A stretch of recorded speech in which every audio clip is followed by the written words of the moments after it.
সবার মধ্যে এনার্জি আছে? আমরা আমাদের রাইটিং ক্লাসে টেন্স ওয়াইজ ট্রান্সলেশন করেছি, তাই তো? আমরা গত সপ্তাহে এক্সাম দিয়েছি। আমি এই এক্সাম এরপরে আরো নেব। তো আমি ভাবছি তোমাদের সামনে পরীক্ষা যে ফার্স্ট ইউনিট টেস্ট, এই কারণে কিছু রাইটিং যেগুলো আমাদের পরীক্ষায় আসতে পারে এবং সেগুলো শুধুমাত্র মুখস্থ নয়, কিভাবে লিখতে হয়, ওই রকম টাইপের দিলে কিভাবে লিখবো আমরা, সেই ফরম্যাট সুন্দর করে তোমাদেরকে আমি বোঝাতে চলেছি।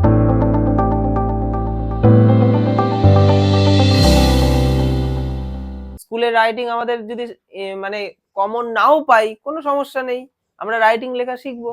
ওদিকে ট্রান্সলেশন অনেক কদিন হলো, তাই তো, তার এক্সাম হলো।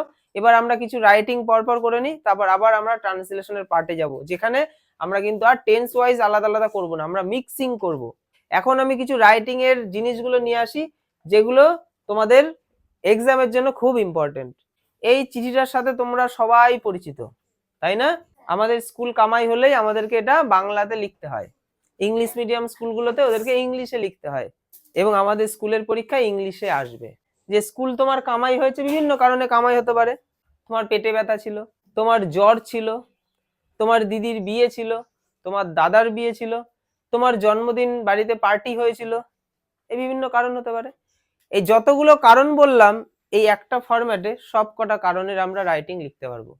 মানে তোমাকে যদি ছুটির আবেদনের জন্য কোনো চিঠি স্কুলে লিখতে দেয় পরীক্ষার সময়, বুঝতে পারছি, আমরা এই একটা ফরম্যাটটাকে ভালো করে মুখস্থ করে ফেলবো, বুঝে বুঝে, ব্যাস, যে কোনো আমরা মানে এরকম ছুটির আবেদন নিজেরা করতে পারবো। তো এক্সামের জন্য ভীষণ ইম্পর্টেন্ট, এবং এই সামান্য সাধারণ রাইটিংটা অনেকে লিখতে পারে না। আজকের পর থেকে কারোর কোনো রকম সমস্যা থাকবে না। এবার আমি রাইটিংটা দারুণভাবে বোঝাচ্ছি, সবাই ক্লাসের দিকে মন দেবে।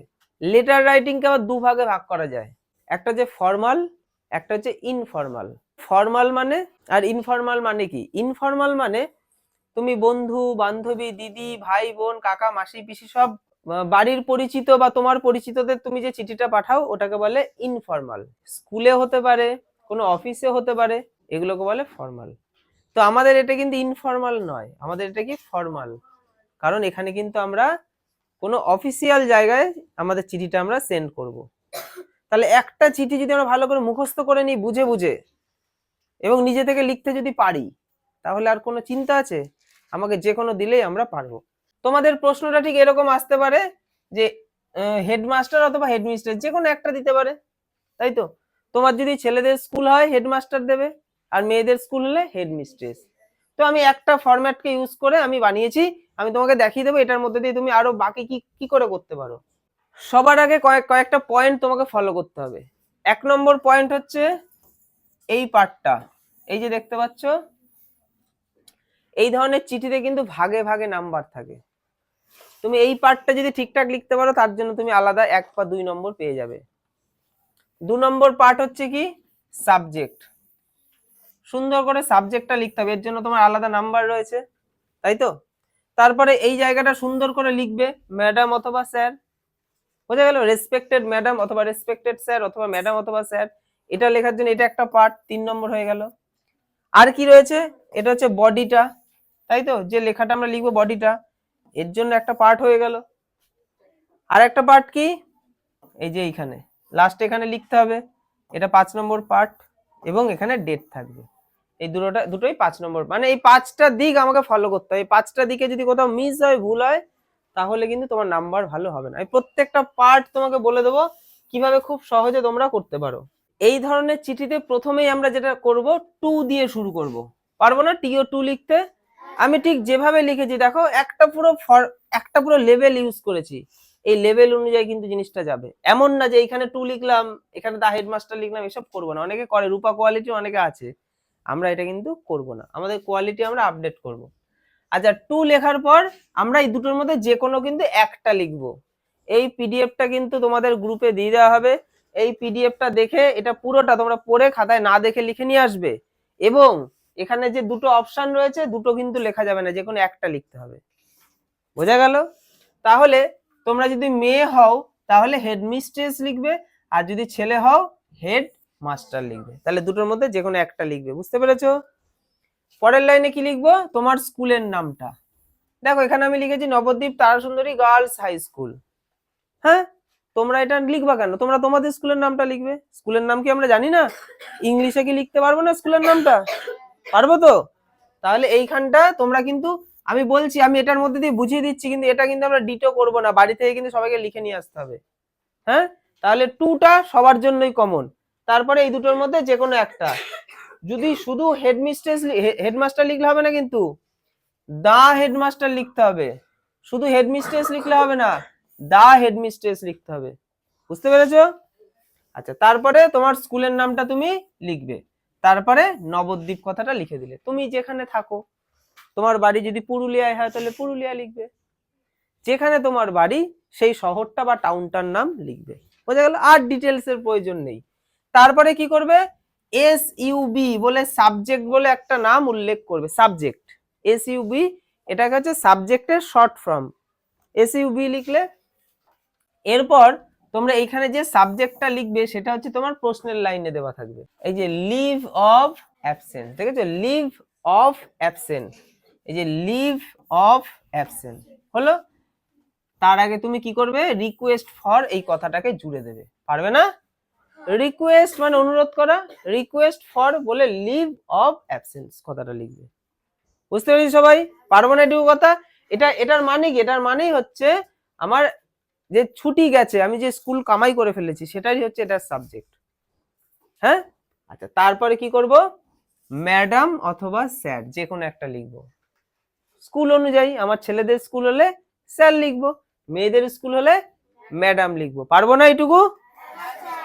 আচ্ছা, তারপরে কি লিখবো দেখো। এবার আমাদের বডিটা শুরু হচ্ছে। উইথ ডিউ রেসপেক্ট মানে কি?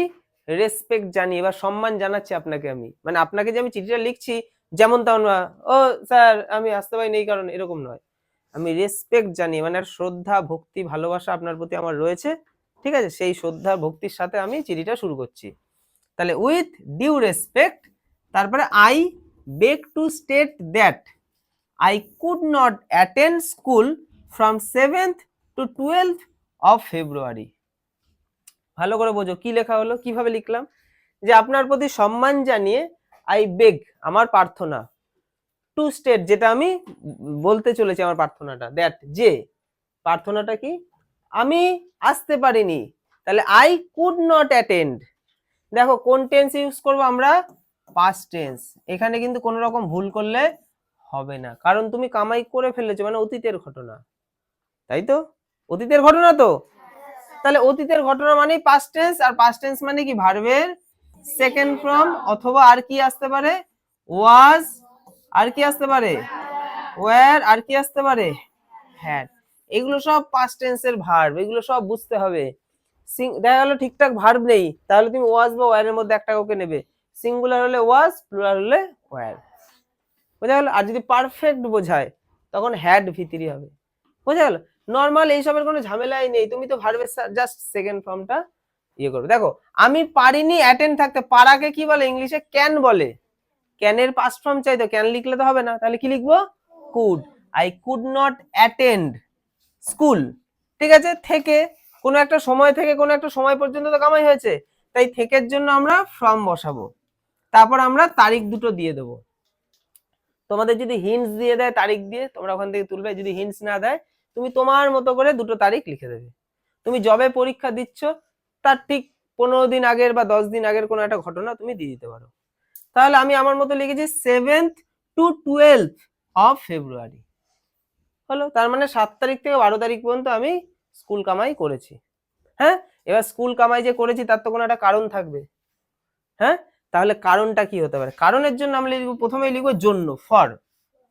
আচ্ছা, মাই হাই ফিভার, আমার তীব্র জ্বর। লিখতে পারবো না? ফর মাই হাই ফিভার, আমার তীব্র জ্বর। অথবা আর কি লিখতে পারি? For my sister's marriage ceremony, আমার বোনের বা দিদির, আমার দিদির কি বিবাহ। সিস্টার মধ্যে দিয়ে আমরা বোন দিদি দুটোই বলতে পারি। তাহলে আমার দিদির ম্যারেজ সেরিমনি, বিয়ে। অথবা আর কি লিখতে পারি? মাই ব্রাদার্স ম্যারেজ সেরিমনি লিখতে পারি। অথবা আর কি লিখতে পারি? For my birthday party, for my birthday party. এরকম ভাবে আলাদা আলাদা করে আমি কিন্তু লিখতে পারি, পারি না? আমাকে যদি ওখানে দিয়েই দেয়, তোমার কামাইয়ের কারণ হচ্ছে তুমি, তোমার জ্বর ছিল সেই কারণে তুমি সেই নিয়ে চিঠি লেখো। তোমার দিদির বিয়েতে তুমি বিয়ের জন্য তুমি আসতে পারোনি, তার জন্য চিঠি লেখো। তো সেই জায়গাটা আমরা কি করব, আমরা এই ডেটটা লেখার পর ফর এই ওয়ার্ডটা ইউজ করব, তারপরে মাই এই কথাটা ইউজ করব, তারপরে যে সাবজেক্টটা আমার ওখানে থাকবে আমরা সেটা লিখে দেবো সাবজেক্ট হিসেবে, আমরা যেটা আর কি মেন চাইছে, তাই তো? বুঝতে পারছি? তাহলে এখানে সিস্টার্স ম্যারেজ সেরিমনি, অথবা আমি এখানে হাই ফিভার, তোমরা বেশিরভাগ ক্ষেত্রে এই হাই ফিভারটাই লিখে দেবে, জ্বর হয়েছিল তাই আসতে পারোনি, এটাই বেশি কমন, তাই তো? তাহলে কি লিখবো, ফর মাই হাই ফিভার, দিয়ে ফুল স্টপ হয়ে গেল। এটা লিখলে আর এগুলো লেখার দরকার নেই। হ্যাঁ, অনেকে গরুর মতো এরকম ব্র্যাকেট দেবে, এটা লিখবে, দাগ দেবে, এসব করবো না। আমরা এখন লিখেছি দেখে দেখে, ঠিক আছে, বাড়িতে গিয়ে যখন আমরা লিখবো এগুলো কিন্তু আর লিখবো না, ব্র্যাকেট দেবো না, অপশন তো দুটোর মধ্যে একটা নেবো, অন্য অপশনটা নেবো না। আমাদের কাছে ফরম্যাট যেমন আছে তেমন লিখে রাখলাম, এবার যখন আমরা লিখবো যে কোনো একটাকে চুজ করে লিখবো। কেউ কিছু বলছিলি? আচ্ছা, তারপরে এবার প্যারা চেঞ্জ হবে, এটা তো এই প্যারা কমপ্লিট। প্যারা চেঞ্জ দেখো আমি কত ছোটর মধ্যে সংক্ষিপ্ত করেছি, এই সংক্ষিপ্ত তুমি যদি গুছিয়ে সুন্দরভাবে লিখতে পারো, তোমাকে যদি 5-এ থাকে রাইটিংটা 5-এ 5ই পাবে। দেখো, kindly grant me leave of absence for those days. তাহলে কাইন্ডলি মানে এখানে কি বলা হচ্ছে, দয়া করে। গ্র্যান্ট, গ্র্যান্ট মানে আপনি গ্র্যান্ট করুন, মানে আমাকে এই ছুটির পারমিশনটা দিন, যে যার জন্য আমার উপর আর কোন রকম যেন বাজে রকম প্রভাব না আসে, তাই বলছে আপনি যদি গ্র্যান্ট করে নেন তাহলে তো আমি ঠিক থাকবো, আমার উপর সেরকম কিছু হবে না। গ্র্যান্ট মি, আচ্ছা, লিভ অফ অ্যাবসেন্স যেটা আমাদের সাবজেক্টে রয়েছে, সাবজেক্টে যা এই লিভ অফ অ্যাবসেন্সটাই আমরা লিখে দেবো। তারপর কি লিখবো, ফর, ফর মানে জন্য, কিসের জন্য, এই যে দিনগুলোকে আবার লিখবো 12 থেকে 7 থেকে 12 তারিখ পর্যন্ত, আমরা আর রিপিট করবো না, কি লিখবো, সেই দিনগুলোর ছুটি দয়া করে আপনি মেনে নিন, তাই তো? তাহলে কি লিখবো, ফর দোজ ডেজ, দোজ মানে সেইগুলো, তাহলে সেই দিনগুলো। তারপর কি লিখবো, ইয়োর্স অবিডিয়েন্টলি, দেখো এটা ঠিক পরের লাইনে, ইয়োর্স অবিডিয়েন্টলি, তারপরে নামটা লিখে দেবো। তুমি যদি মেয়ে হয়ে থাকো তাহলে তুমি তোমার নাম লিখবে, তুমি যদি ছেলে হয়ে থাকো ছেলের নাম লিখবে, ঠিক আছে? এই নাম যেখানে যা দেখতে পাচ্ছি এগুলো কিন্তু আমরা ডিটো কপি করব না, বাড়িতে যেটা লিখবো। তারপরে তোমরা তোমাদের ক্লাসের নাম লিখবে, যে যে ক্লাসে পড়ো, রোমান হরফে ক্লাসের নাম লিখবে, তারপর তুমি তোমার সেকশনের নাম লিখবে, রোল নাম্বার দেবে, এইগুলো কিন্তু দেওয়ার প্রয়োজন, নাম, ক্লাস, সেকশন, রোল নাম্বার, তা নাহলে তো বুঝতে পারবে না তুমি কোন ক্লাসের কোন সেকশনের, তাই না স্টুডেন্ট? এটা তো জানা দরকার আছে, পারবো না এটা লিখতে? আচ্ছা, তারপরে কি করব, আমরা ডেট বলে ডেটটা লিখে দেবো। এই ডেটটা কোন ডেট হবে, তুমি যেদিন এটা লিখছো সেই দিনের ডেট, তুমি ধরো পরীক্ষায় লিখছো, পরীক্ষার দিনের ডেট দিয়ে দিলে, আর তোমার এই তারিখটা কেন, কিন্তু তোমার এই তারিখটা যেন এই তারিখের পেছনে থাকে, বোঝা গেল? তুমি আজকের ধরো ডেট দিচ্ছ এখানে, তাহলে এই ডেটটা যেন আজ থেকে, মানে আজকের আগের দিন পর্যন্ত হয়, বা তার আগের দিন পর্যন্ত যেন হয়, এমন যেন না হয় আজ থেকে 2 বছর আগের ছুটির অ্যাপ্লিকেশন করছি, আমার ঠিক আগের দিন পর্যন্ত কামাই হয়েছে সেই ডেটটা যেন থাকে। দেখো এখানে আমি ডেটটা দিয়েছি, দেখো 7 তারিখ থেকে 12 তারিখ কামাই হয়েছে, এখানে আমি 13 তারিখ লিখেছি, তার মানে 12 তারিখ হয়ে গেছে, 13 তারিখে স্কুলে যেতে পারছি না, চিঠিটা না নিয়ে গেলে ঢুকতে দেবে না, তাহলে 13 তারিখে আমি চিঠিটা লিখেছি, 13 তারিখেই আমি স্কুলে জমা দিয়ে দিয়েছি। বুঝেছি পুরো চিঠিটা? হ্যাঁ, একদম ছোট্ট সংক্ষিপ্ত, এটাকে কিন্তু অনেক বড় করা যায়, ভেতরের বডিটাকে কিন্তু অনেক বড় করা যায়, আমি ইচ্ছা করে বড় করিনি, কারণ বড় করলে কোনো নাম্বার বেশি পাওয়ার এরকম কোনো ব্যাপার নেই, তুমি সংক্ষিপ্ত ছোট যেটুকু পেরেছো এইটুকু করতে পারলে পুরোতে পুরো পাবে।